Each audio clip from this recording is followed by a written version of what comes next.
Silent noise, this was the topic given to me. And since I come from the world of communication and acting, I thought it would be best if I'm going to talk from that field where I belong. Now, when we first say silent noise, it's a paradox. Silent noise is the exact opposite of each other. If you go by definitions, silence is explained as the complete absence of sound, while noise is interpreted as sound which is especially unwanted, unpleasant, and loud. So it is actually appears to be a contradiction in terms.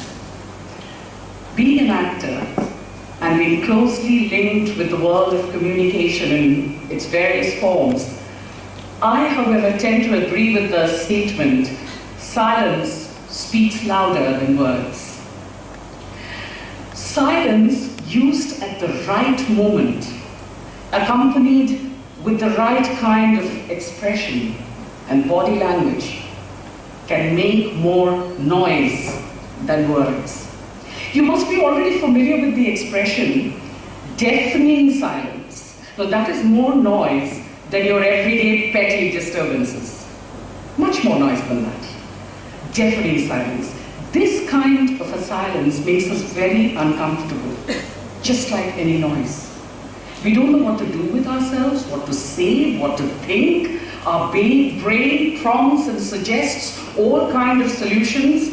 There is noise overwhelming inside our head, but outside, complete, awkward silence.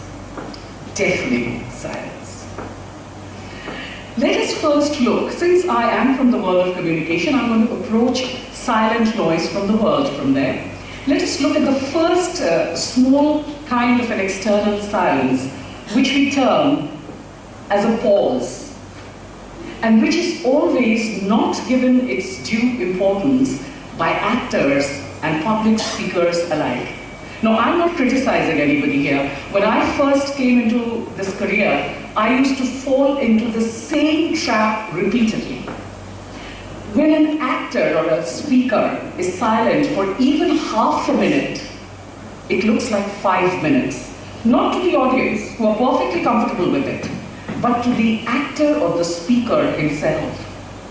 The one on stage feels that, oh my God, the silence has gone on for so long, the audience is going to become restless, or the audience is going to feel that the actor must have forgotten his lines, or the speaker is at a loss for words, or the audience might even feel, oh, it's over, get it and leave.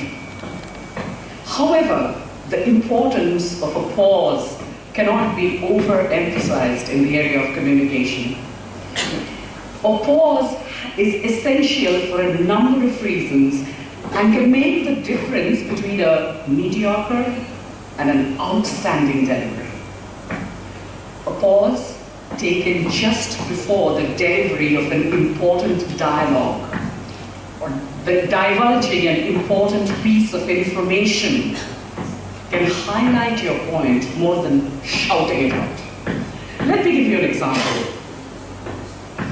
Again, being from the world of theatre, I would like to draw upon theatre again, and I will try to show you or demonstrate the crucial use of pauses through a dialogue of Shylock from Shakespeare's famous play, Merchant of Venice. Notice the eloquent use of the pauses, that's it, and the long pauses and the short pauses. I wish I was dressed like that, but we'll try our best. I am a Jew. Hath not a Jew eyes? Hath not a Jew hands, organs, dimensions, senses, affections, passions, fed by the same food, hurt by the same weapons, subject to the same diseases and healed by the same method, warmed and cooled by the same summer and winter as a Christian is. If you prick us, do we not bleed? If you tickle us, do we not laugh? If you poison us, do we not die? And if you wrong us, shall we not revenge? If we are similar to you in all the rest, we will also resemble you in that. If a Jew wrong a Christian, what is his humility? Revenge. If a Christian wrong a Jew, what should his sufferance be by Christian law? Why? Revenge. The villainy you teach me, I shall execute, and I shall make it better. That was a shot. Now, did you see the essential use of pauses in this dialogue? In fact, without the pauses, the dialogue would become boring and incomprehensible. The pauses allows the audience to hold its breath for a millisecond and completely focus on what the actor is trying to communicate. It creates drama, suspense, excitement. In fact, that small bit of silence creates more noise in the head of the audience than music building up. Silence here is not an absence, it is a presence. The words rush out and the feelings rush in. Let me talk to you about another important role that pause can play. A pause used in the wrong place can completely change the meaning of a sentence and can lead to serious misunderstanding during communication. I have come across some very interesting examples. They are humorous, but at the same time, there's something to learn from. Let us look at the first example. Rachel finds inspiration in cooking her dog and her family. Now this implies Rachel is a dog-eating cannibal. She cooks a dog and her family. What the author actually, the speaker actually meant to say was, Rachel finds inspiration in cooking her dog and her family. Nice girl, Rachel. Another one. Thank you. Your donation just helped someone get a job. What it actually meant was, thank you. Your donation just helped someone get a job. I'm enjoying this too much, so I'm going to give you one more. A woman without her man is nothing. Reality. A woman without her man is nothing.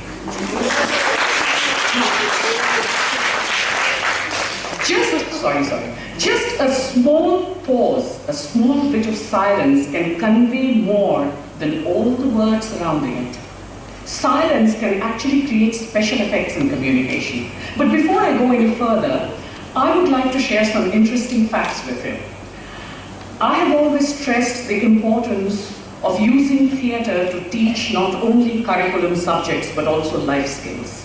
And I've done a whole TED talk on this. I feel and I stress again and again that theatre skills should become an integral part of our education system, just like reading, writing, and math. During the whole period of our education, we are taught to make the best use of words. The language that we learn, we are taught to make the best use of it. We are taught to be articulate and build up an excellent vocabulary. Focus on, summarize points so that we become a good communicator. Words, words, words.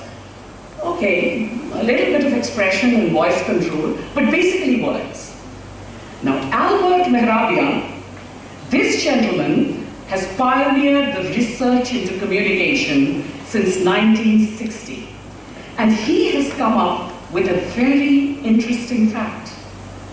He says that when we communicate, 55% of what we are trying to get across is told by our body language, posture, gesture, expression, or physiology. 38% by our tone of voice or the intonation that we use, and only 7% by the words. Who's the thought? In the corporate world, we often say, a client will remember what you looked like more than what you said. Now here, by looked like, we are not talking about your clothes or your grooming, though that too plays a part. But here we are talking about your body language, expression, personality, and your tone of voice. That is what we're talking about. Now, I am a member of a very well-known theatre group in Calcutta called the Red Curtain. And one of our founder members, who's also a close friend and a mentor, Sumit Lairoy, he sometimes uses this example when he tries to explain the importance of silent visuals over the importance of words. Now, I want you all to do this with me. Please raise your hands, everybody. Above your head, victory sign. Okay? Now, please do what I ask you to do instantly and follow me. I want you to use, start doing it, your left hand to scratch your cheek. Come on. Okay, everybody's scratching their chins. I said cheek.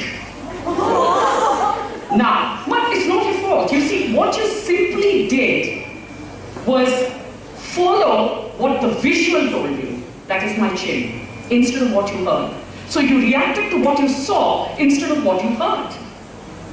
We all do that, most of the time. So I proved that visuals are more important than words, and they might be absolutely silent. But that is more important.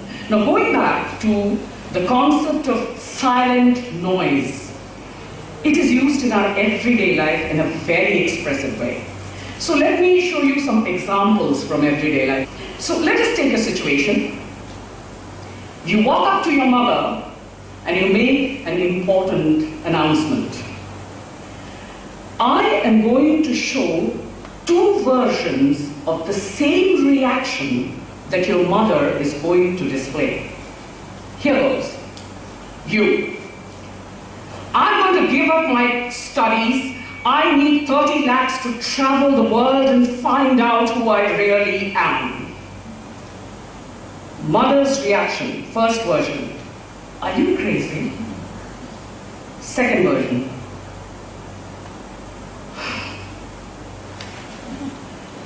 See, the second version says much more than the first version, which is just words. Are you crazy? The second version says, your mother's general long-standing disappointment in you, it conveys that. Your mother's opinion of your inability to think like a logical human being, it conveys that. Your mother's acceptance of your perpetual stupidity, it conveys that. All three in